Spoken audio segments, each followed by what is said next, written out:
Hey, and welcome to Game Talk, episode 26. I'm your host, Ahmed Mion. This week I'm joined by Connor Hey guys.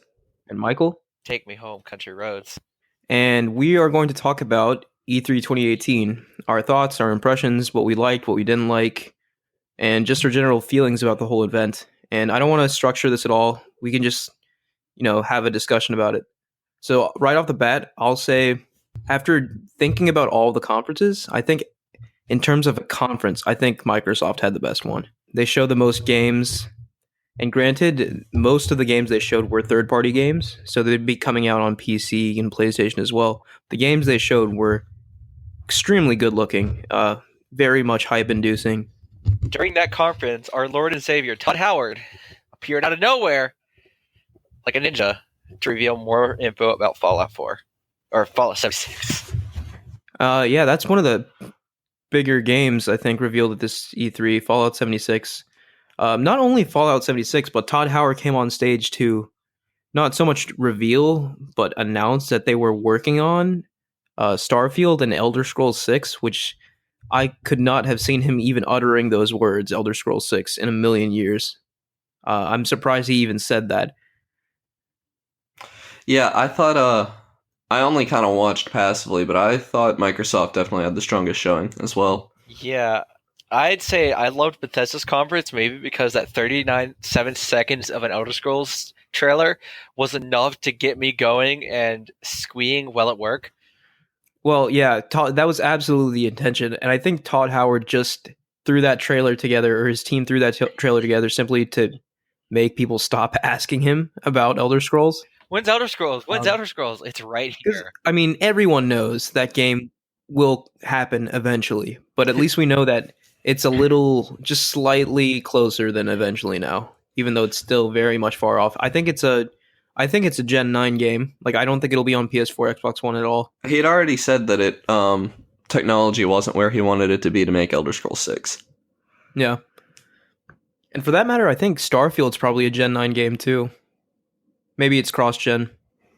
Well, we'll see. I think that's likely. Yeah. Starfield, though, like, just the trailer for Starfield, short as it was and minimalist as it was, just evoked something very much in me that I've wanted. Like, it just screams like grand space opera adventure, kind of like Mass Effect does. Skyrim in space. It definitely evoked that feeling, and I absolutely want it as soon as possible. I can't wait to play that game. I am still hyped for Fallout 76. Yeah, I guess we can keep going on about Bethesda now that we're talking about them. Fallout 76, yeah. I'm excited for 76 as well, and I'm not a big Fallout fan.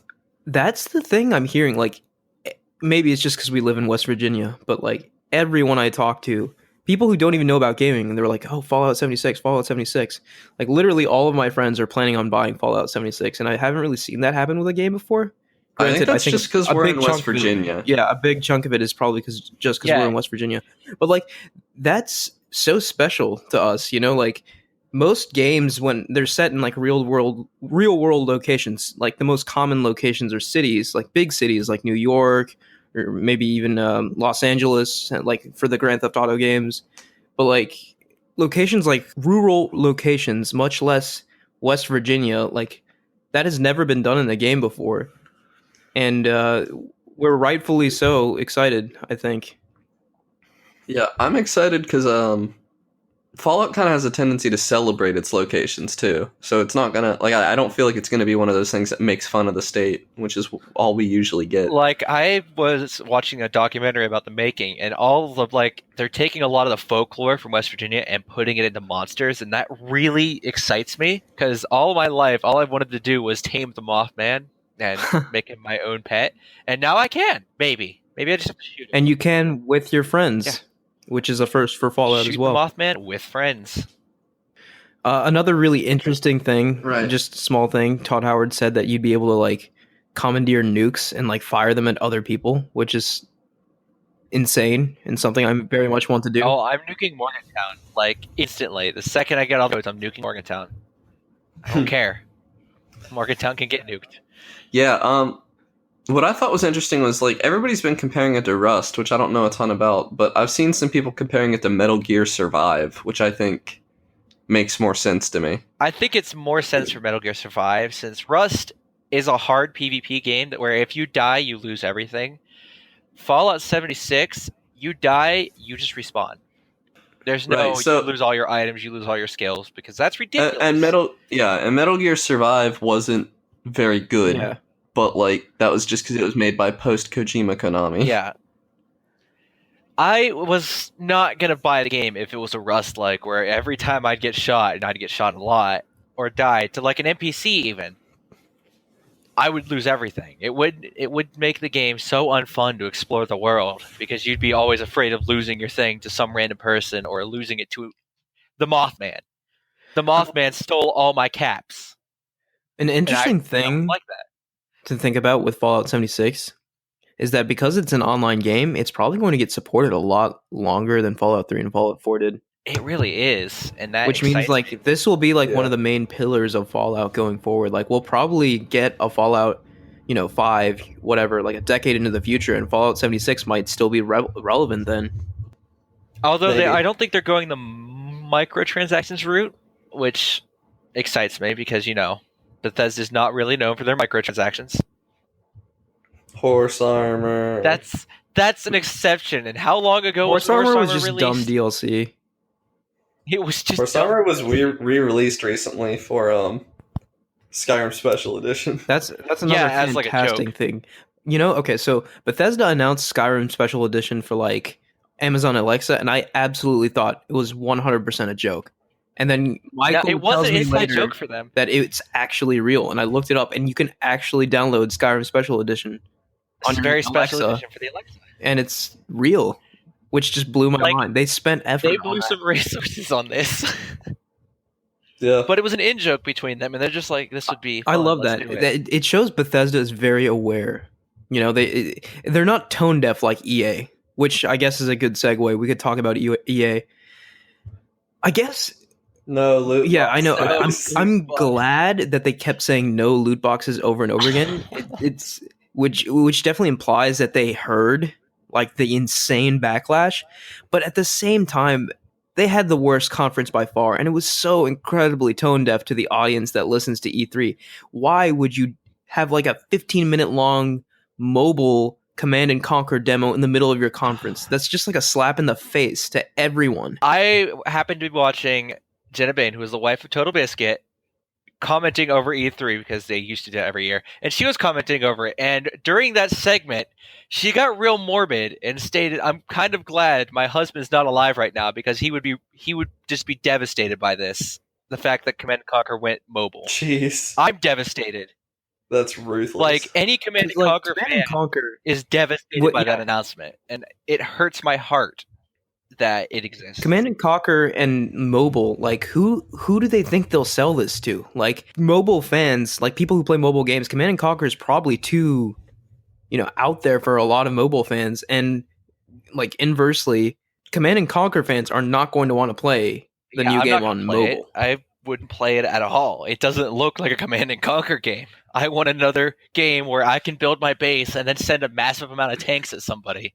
I don't want. Oh, this is a pretty mobile game where there's one objective.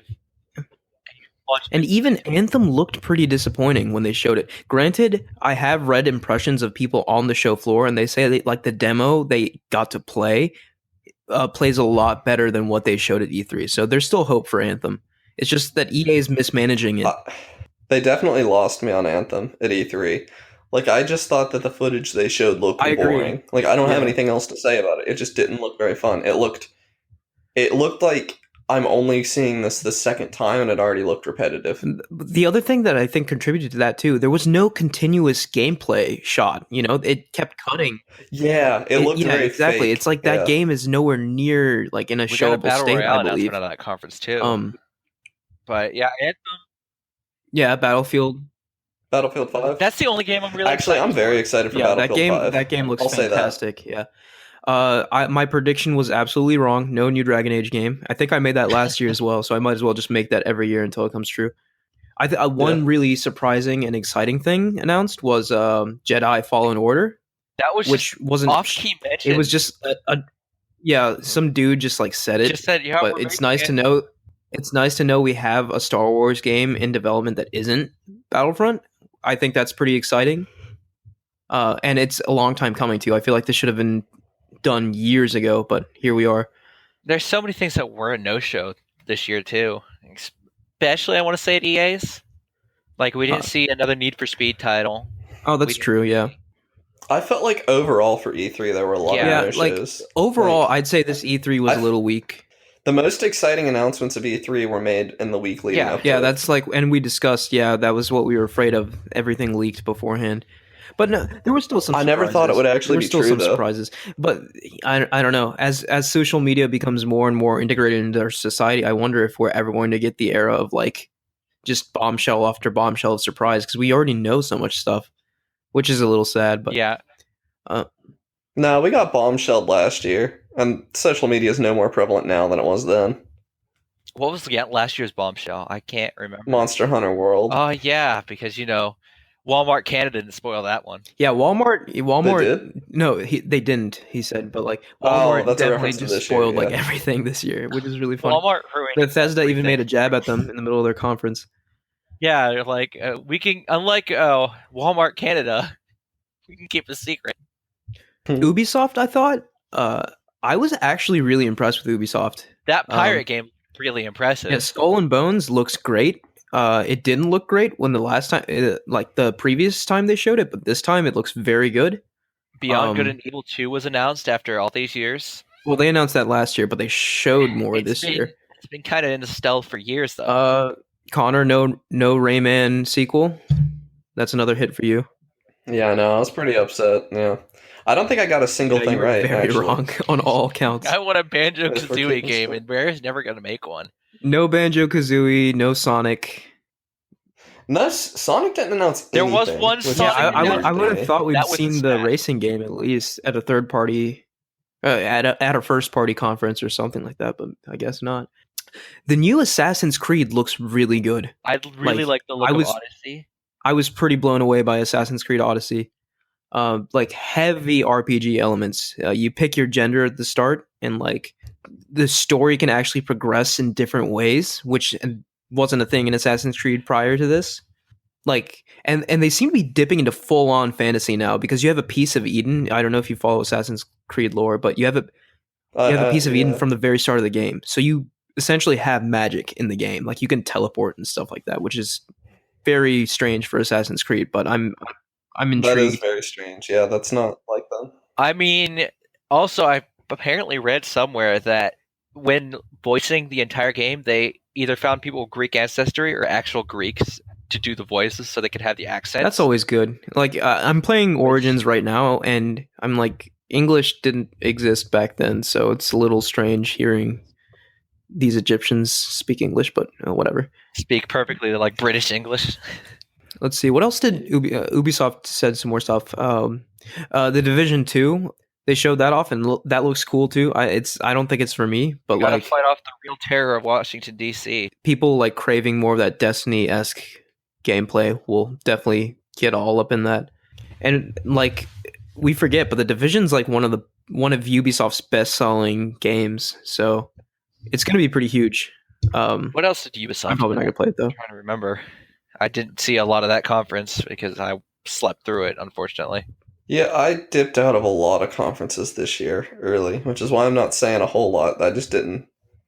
I wasn't. I missed the interested in PC many of gaming them. show, and the clear winner of E3 was announced during that one. All right, Michael, what you is can that? talk about your shark Something game. called Maneater. And if you haven't seen the trailer, I linked it in the Slack. You're a shark, and you eat people very violently, and it looks a lot of fun. He eats an alligator. It's insane. It's a 30-second long So trailer. basically, Shark It's Simulator, basically right? Jaws Unleashed remastered, and it's beautiful. I want more games where I can be a shark Sounds and fun. eat people. So moving on to Microsoft, Sony, Nintendo. So Sony was disappointing. I'm in two minds about Sony because one, they showed gameplay, which is what I want, but two, their actual got Neo 2 out of presentation it. was not good.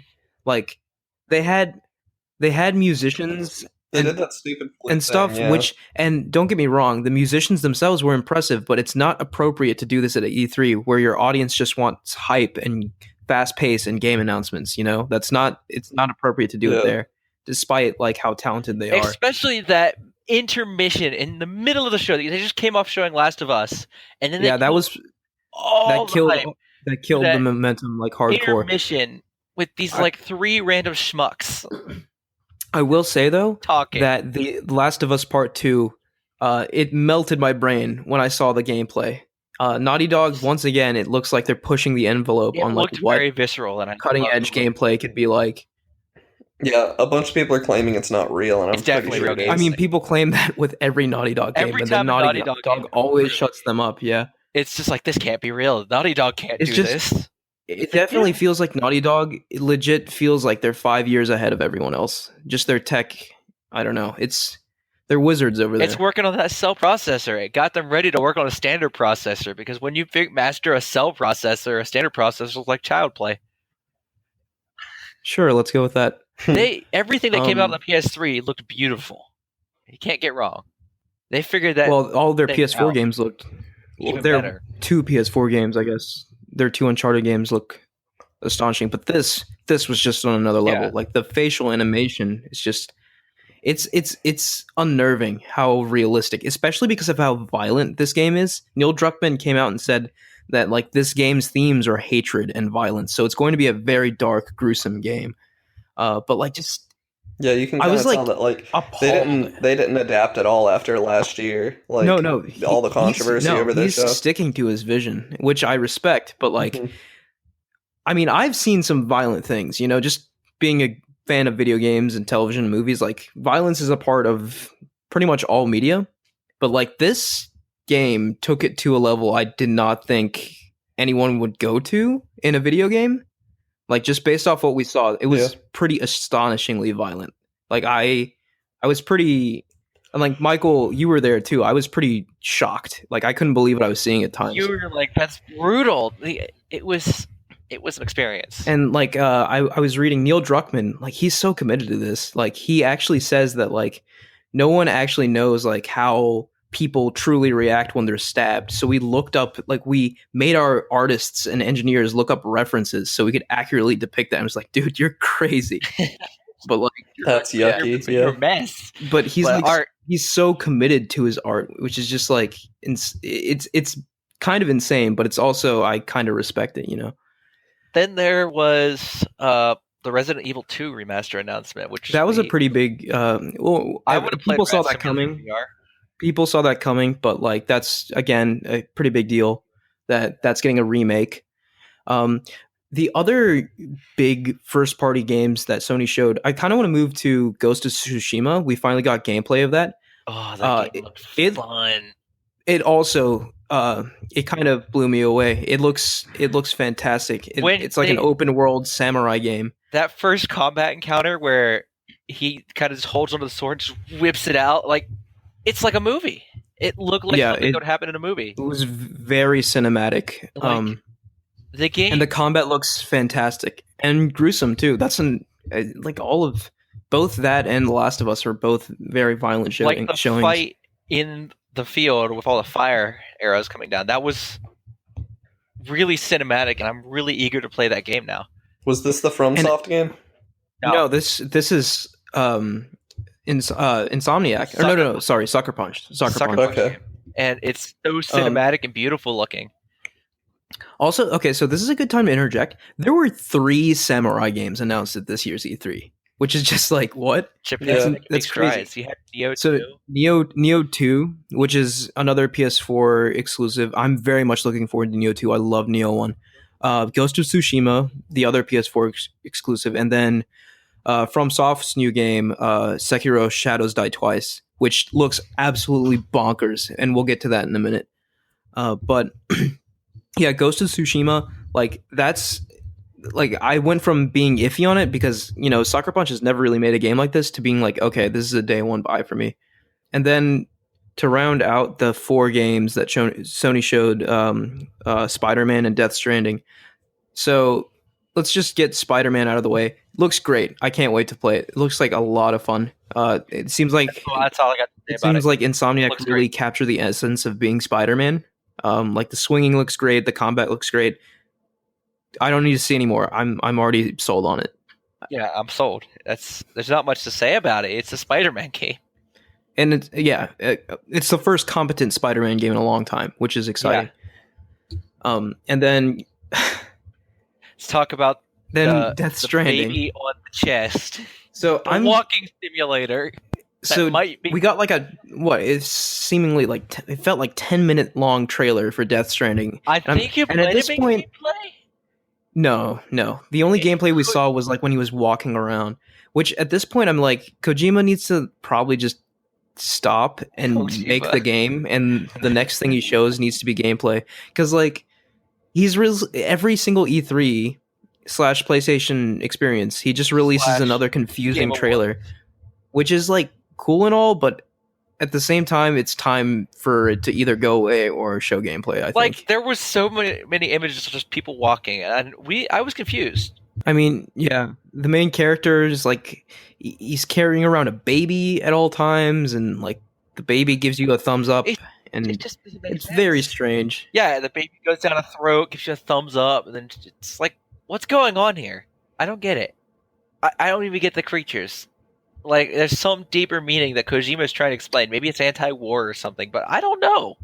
And I kind of want to know at this point because it's starting to make me angry.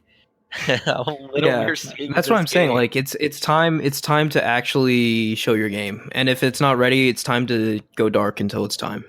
Yeah, it's time to stop confusing people because at this point it's getting old real quick. But yeah, let's move on from Sony. So Sony, like presentation wise, was pretty bad, I would say.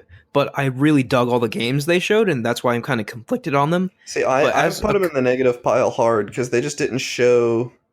I don't know. There wasn't a There whole lot shown that wasn't expected.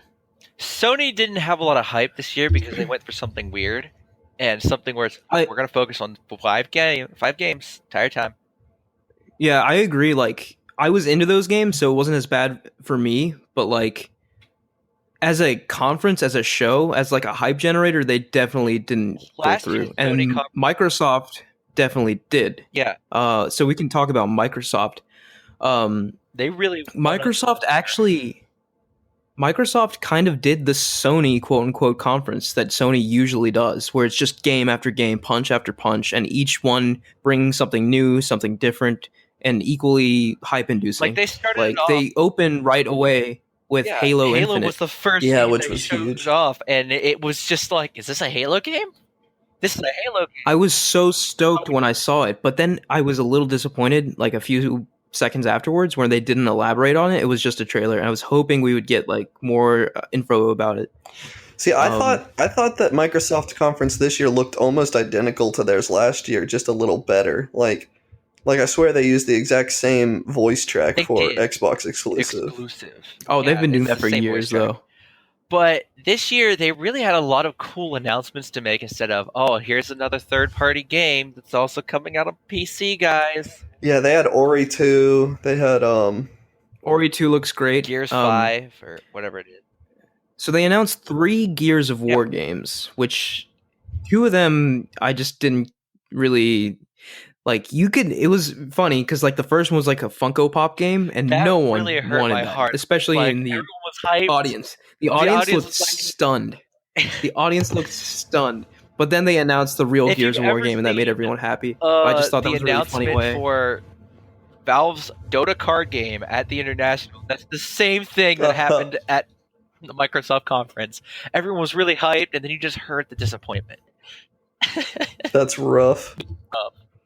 Yeah, but I think the reason Microsoft succeeded so well this year is because they had the biggest They third-party showed off- games at their show. Yeah.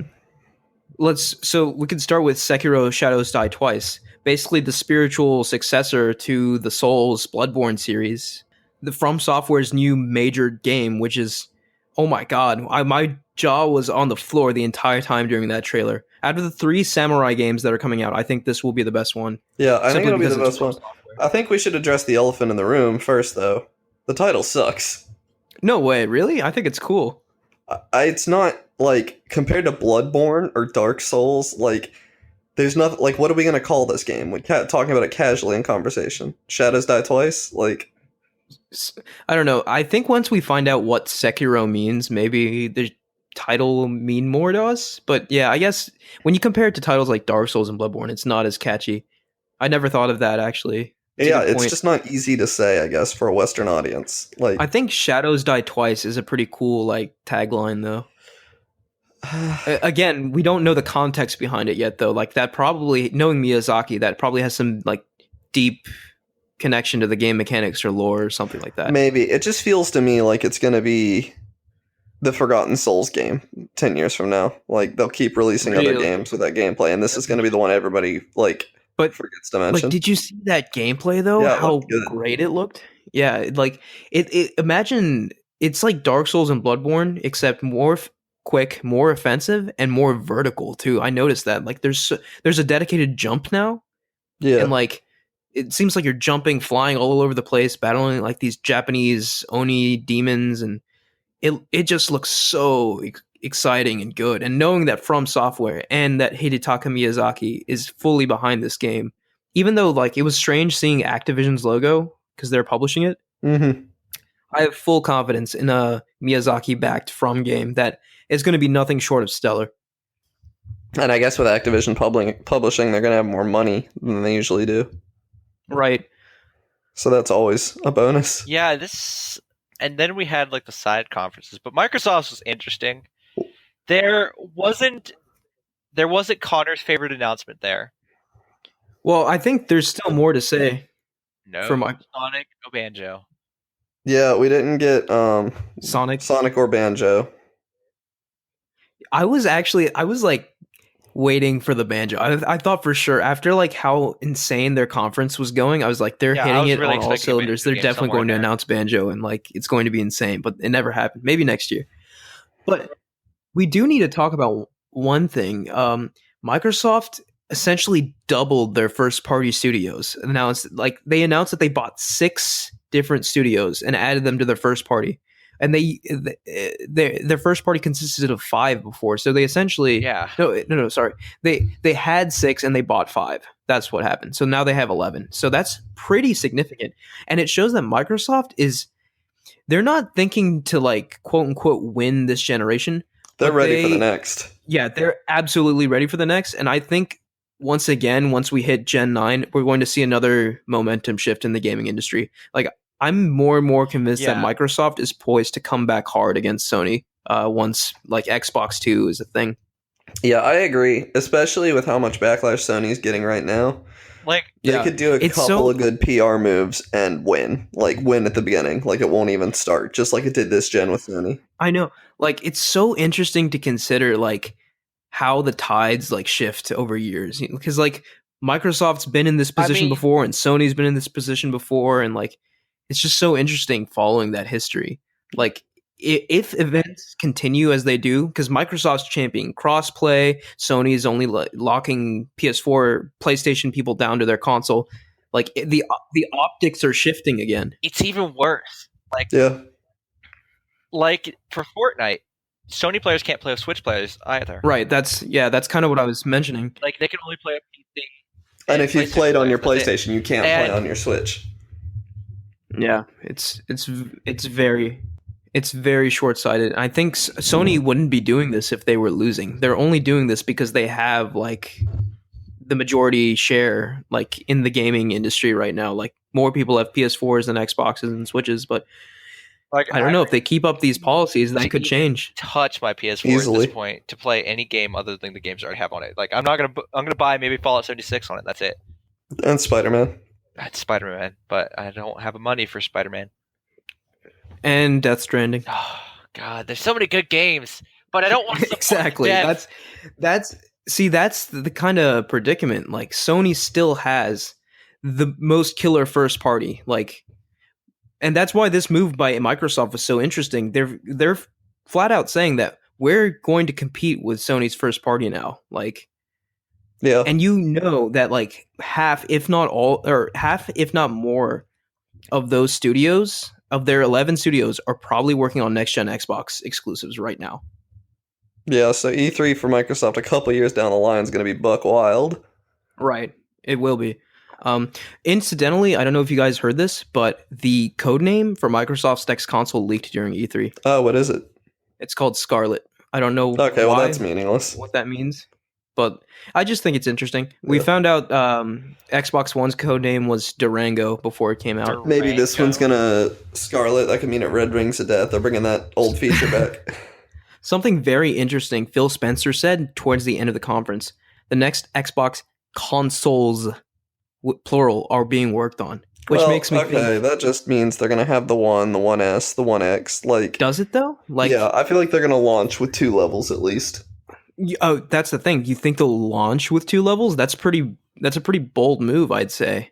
No, I think they will, and I think they'll do. I think PlayStation will too. Maybe we've shifted fully onto like the iterative, like into that mindset, which is kind of new for consoles, but we'll see. Yeah. We still haven't touched on probably the biggest third-party announcement at Microsoft's, and that's Cyberpunk 2077. That was hype. Yeah, that looks crazy good. The trailer was insane. How they revealed it was insane, where like CD Projekt Red essentially hacked Microsoft's conference and just blew it out with their trailer. Yeah. And like from all the impressions I've read, like you have to have like a special pass to go behind closed doors to see the Cyberpunk like live gameplay demo, and apparently it was like an hour long of gameplay. And everyone who comes out says that this game is absolutely insane, and that it's doing things they've never seen in a video game before, and that it's like the talk of E3. They're like, even if you have to steal someone's pass, steal it so you can go see this game. It will blow your mind, which is just like so exciting to me. Knowing as CD Projekt Red, developers of The Witcher 3, which was like a seminal like role-playing game that released this gen. Cyberpunk's probably going to be a next-gen or cross-gen game, I would say. And it's a shooter. And yeah, it's a first-person RPG. It's more RPG than shooter. They were clear about that. Where The Witcher is like massive in sort of width, Cyberpunk's massive vertically. So like every single building, every single skyscrapers you see has detailed interior architecture with things that go on in those buildings, and the city's immense too. Like you can hop in a car and drive for an extended period of time from one end to the from one end of the city to the other, and that would take you so long to do. So it's just they're creating a massive metropolis with insane sci-fi flavors, and I think that's super exciting, and I can't wait to see it for myself. Just because the impressions I've seen or heard from people that have seen this demo, everyone's just been like awestruck by it. Kudos to Microsoft for really, it seems like they really get it now, you know, more so than anyone else, which is a little worrying for me being like a PlayStation gamer. I'm like, Sony better get their stuff together if they want to maintain their dominance in the console space, because Microsoft is poised to take that back from them, I think. But anyways, we can move on to Nintendo, which personally for me, I feel like this was the most hype for me simply because of Smash Brothers. It was the most hype, but if you're not into Smash Bros, it was the weakest conference. Exactly. Far and wide. Yeah. Because that's all that was. I agree with you. But like when I was watching that Nintendo Direct Live, and basically when the Smash Bros. Ultimate trailer kicked off and they announced in the middle of the trailer, like it was such a well put together trailer, but when they announced that like everyone is back, I essentially like hyperventilated. I was so excited. Like I could tell on Slack because you were just having a meltdown. Yeah, you all caps every message, yeah. Yeah, I like couldn't process it. It was so exciting. Like, and I love that they're not like really like, I don't know, like the fact that they didn't change Pichu at all makes me so happy. Like, yeah, he's no, bad like, and he's back. Yeah. No, like you didn't want him, but here he is. And I just want to give it a minute to appreciate how difficult this must have been to do. They had to renegotiate all those like third-party characters, including Snake from Konami. Imagine how difficult that must have been. Yeah. And like all the Konami Kirby abilities they've had to make, like yeah, like Sakurai said that like his goal from the beginning of this game, and make no mistake, this is a brand new game, brand new engine, not a port of Smash 4. His goal from the beginning was to make a Smash where they celebrate every fighter they've ever had. And when he told his team this at first they were overjoyed, but like a couple seconds later, there was dead silence in the room because they knew how difficult it was going to be to do this. But they did it, and I'm so excited for it. And not only did they do that, but we're still getting new fighters. Granted, we're not going to get as many new fighters, but we've already had 2 announced, Daisy and Ridley. And, you know, the fanboys online, for some reason, everyone really wants Ridley. I don't really understand why, but like... He's too big. He's too big. I don't like that he's added. He's too big. Right. But like, it's... Smash to me is so interesting because Sakurai definitely seems like he's... The further into Smash games he goes, the more it seems like he's willing to listen and adapt his views.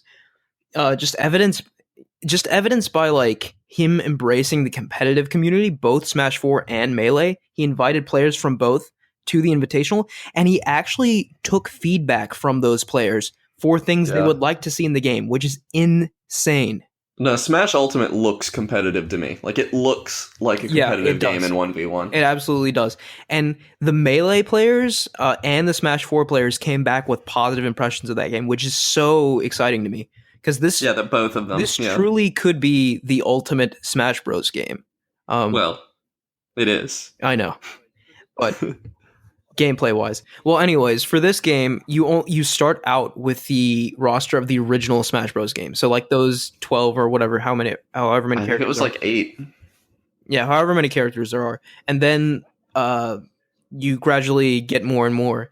And right now, like there's around 70 characters for this game. Yeah, it's 65, I think. Which is just mind-boggling. Like, they said it in the Direct, but it really is the biggest crossover in gaming history. 3 links. I mean, there's 3 links.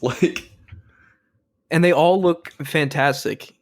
Yeah. I love Breath of the Wild Link's, like, subtle changes. I kind of wish they did more with him, but I like what they've done with him. Yeah, I feel like they should have changed him around and just had young Link be old Link.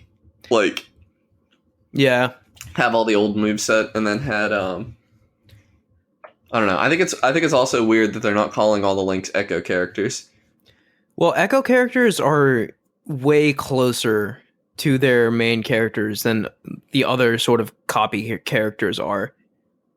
Did they call Falco one? No, Falco's definitely not an Echo character. Okay. The only Echo characters in this game right now are Marth, Lucina, Peach, Daisy, and there's one more I can't think of. Pit and Dark Pit. Dark Pit, yeah. The most obvious one. But like little things like I love the amount of love and care poured in this game that's just evident by the little we've seen of it. Like Ganondorf actually uses his sword now, thank God. Yeah. Which, like, is a long time coming. Ganondorf just looks better than he's looked in a long time. They're using Ganondorf's Ocarina of Time design and Zelda's Link to the Past design, which I think is so cool. It's her Link Between Worlds design. Oh, really? Yeah. Okay. I mean, I think it's the same thing, but... Right. But I think it's so cool that they're representing all of their different eras, too. Yeah, I think Ganon's never looked better than he looked in Ocarina of Time. I agree. He looks menacing. Yeah. I kind of wish his final smash was Calamity Ganon, though. I think that would have been way cooler. It would have been, yeah. I don't know how it would have worked, but... But yeah, I was actually the most excited at seeing the Brawl characters come back, like Snake, like Pokemon Trainer. I was hyped to see Pokemon Trainer back. Yeah, I don't know. Yeah. I'm just super excited for this game. I'm interested, like, they seem to be more comfortable changing, like, I don't know, for the first 3 Smash Bros. Games, every character's controls did the same thing. Like, they seem more comfortable giving characters unique things. Like, Shulk has that wheel now. Like that. Well, that started in Smash 4, right? Right. Yeah, but they seem more comfortable with it now. Like, yeah, the wheel's not. In Smash 4. Like, that's too weird. But like that, Villager has that extra icon. So much easier to play. Shulk is so much easier. Would be so much easier to play with that because in 4 you just had to spam the button over and over and just remember what position what you needed was on. Yeah. And it made them really hard and almost unwieldy to play. Now you can just select it and change it on the fly and not have to worry. Yeah, I'm a huge fan of pretty much all the changes they've made. Yeah, they're all good changes. I like that air dodges are back.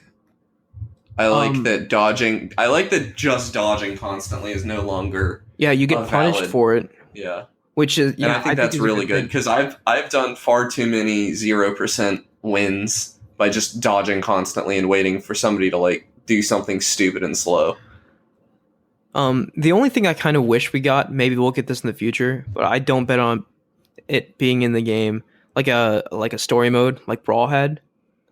Well, we haven't talked about game modes at all, so that's true. Yeah. So I think there's a good chance. Like we haven't talked because classic mode's different every time, and we don't even know what that's going to look like yet. So I would not write off a story mode yet. But like an actual story mode like Brawl had is like I would love another Subspace Emissary. You know. Yeah, me too. That was so good.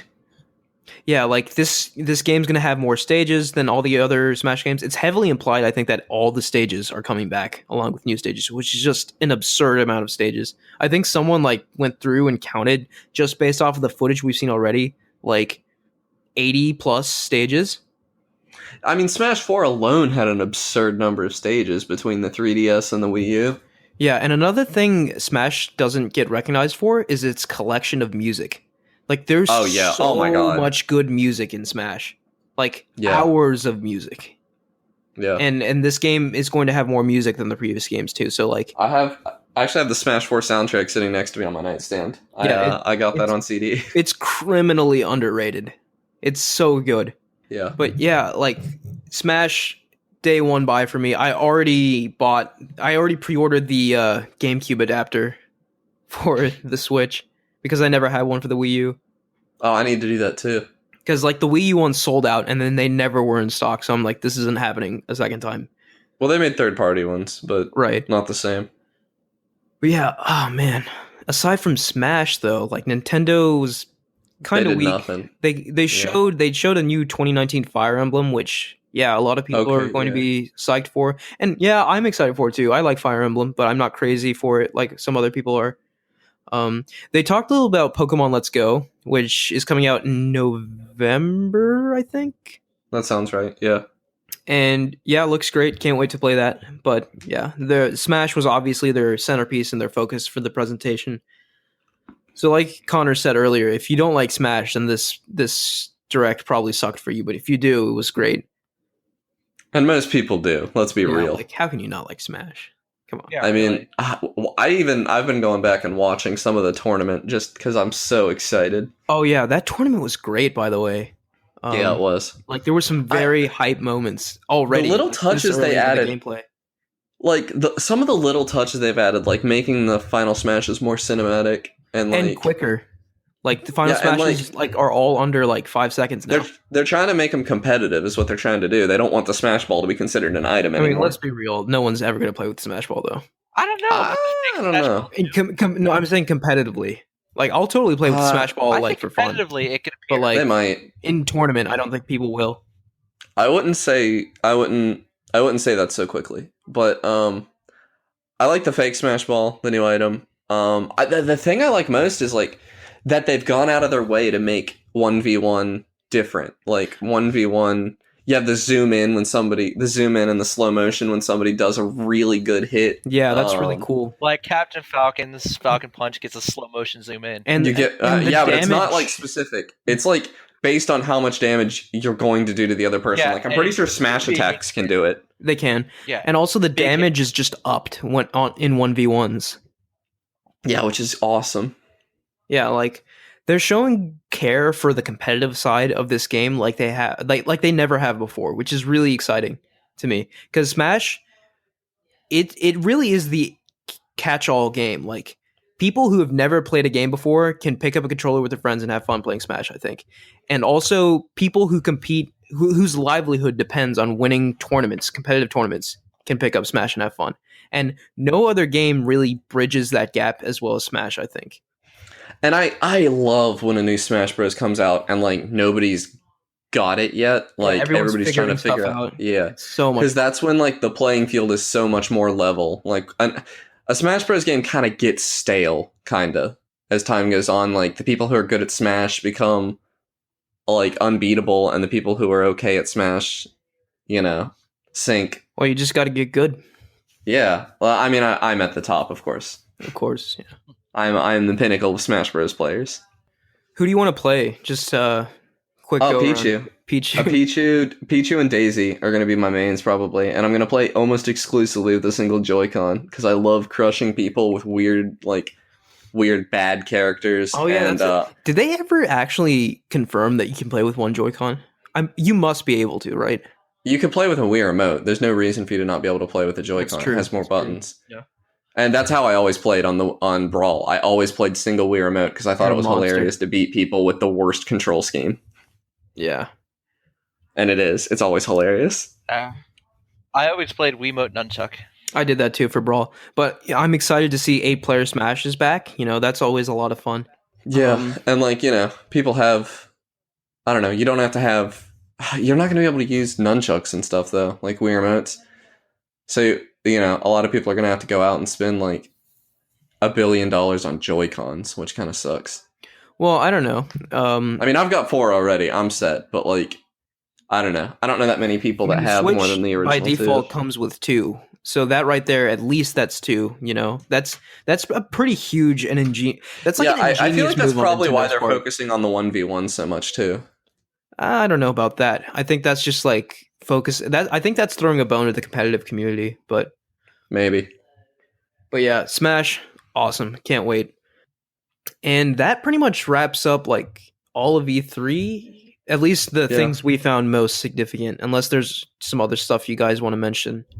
I just can't believe Sonic didn't announce something. I really can't. I was really so sure it was because I thought like you definitely came across as like an insane dude connecting dots that weren't there. And no, the dots are definitely there. Something's coming. I just thought it would be at E3 and it's not. Something's coming. Okay. Okay, whatever you say. If you mark my words, go back to your cage. Got to stick you back in your padded cell. I guess the hype or the wait begins for E3 2019. Yeah, I guess so. I mean, E3s I think always happen in cycles. Like we get a few years that are insanely good, and then we get a few years that are kind of low key. I think this was one of the low key ones, but I think we're building up to a huge year. Because the kind of unspoken thing that was going on, I think, is that a lot of developers, especially first-party developers, are working on Gen 9 games. Yeah. And then once those consoles get announced, we'll get a huge blowout, I'm imagining. Do you think they'll get announced next year? See, if you had asked me earlier, I would have said yes. Now I'm more in the mind of 2020. I think they'll be up for sale in 2020. Maybe it'll get announced towards the end of 2019. Okay. Well, but we'll see. Who knows? All right. So, yeah, let's end off by talking about games we're playing. I'll go first. I have been playing Hollow Knight on Switch.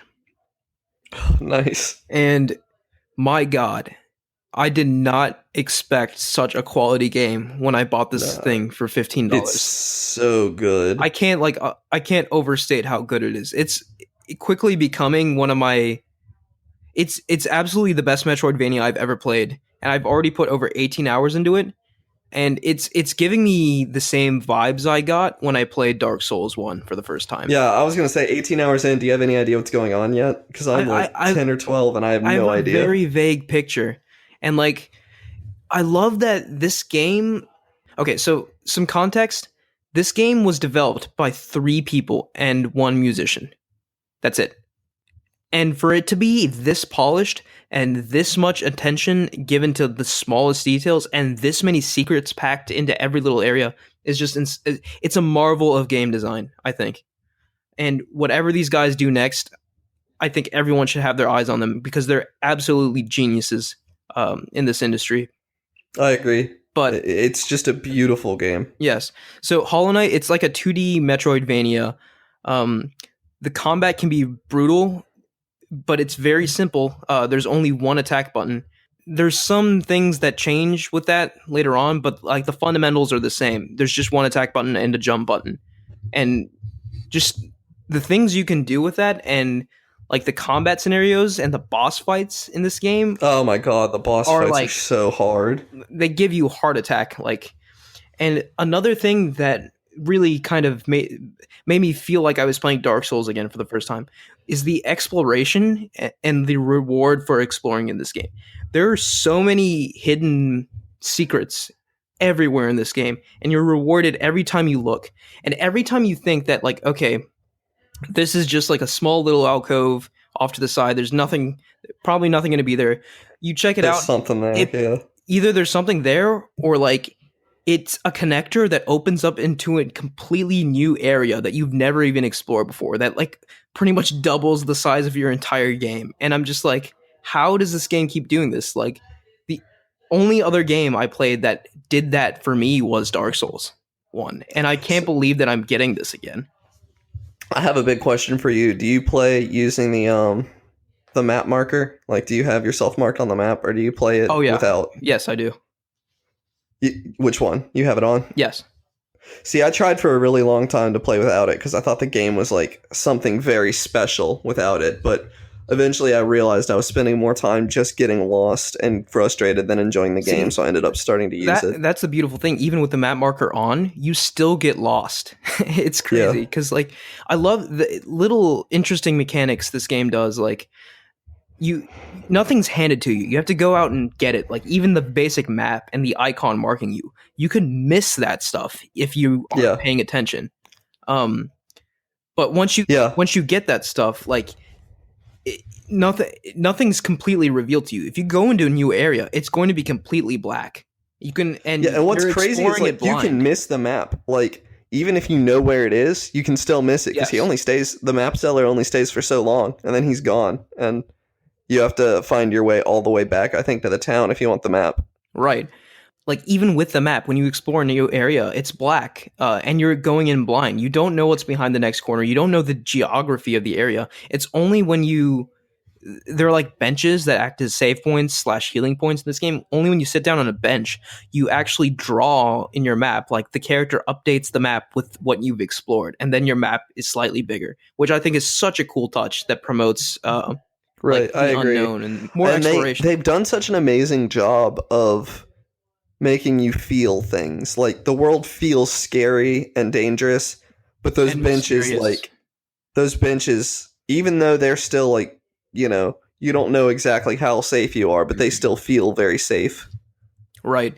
And like, the world is dripping with lore, and like water. And water, yeah, it's very wet. But you can absolutely tell that there's a deep history, a very tragic history here. It's the similar vein of Dark Souls, as in like a ruined ancient kingdom that's like surviving on its last dregs while you explore it.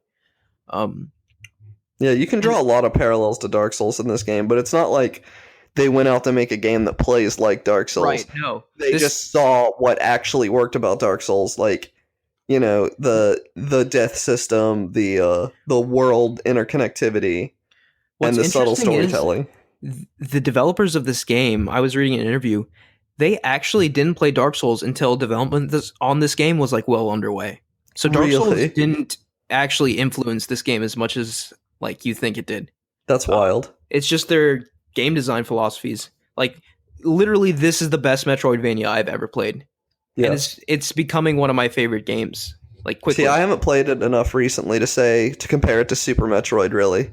And like, even now, like, I was playing Hollow Knight before we recorded this show. Like, it's constantly on my mind, which I never thought like it's got like a kind of cute art style, like, but it's like the art is like tragic cute too. Almost. Yeah, it's weird. It's not cute, but it's like haunting. I guess it's tragic cute. I think that's a good way of describing it. But the art actually kind of reminded me a lot of MapleStory in a way. Yeah, I get that. And I think that's another reason I'm so drawn to it. Granted, it's not like happy like MapleStory. Everything's very gloomy. Everything's very dark. But just the aesthetic is so clean, and the art direction is so sound. Like, the areas connect together very logically, and there are moments in the game where you can see areas you've been to when you from like a new vantage point from an area you're exploring, and it makes your jaw drop because you're like, the art, like from where I went, direction wise, this makes sense that I can see that part of the world. And for them to pull that off in a 2D game, I think is extremely impressive. Yeah, it's jaw dropping. Yeah, I mean, yeah, and I can't recommend it enough for $15, and it's an absolute steal. Like, and they keep releasing free DLC. Yeah, I'm like There've been 3 so far. I think. For context, I'm over 18 hours in, and I don't think I'm anywhere close to the end of the game. Like, No, I doubt you are.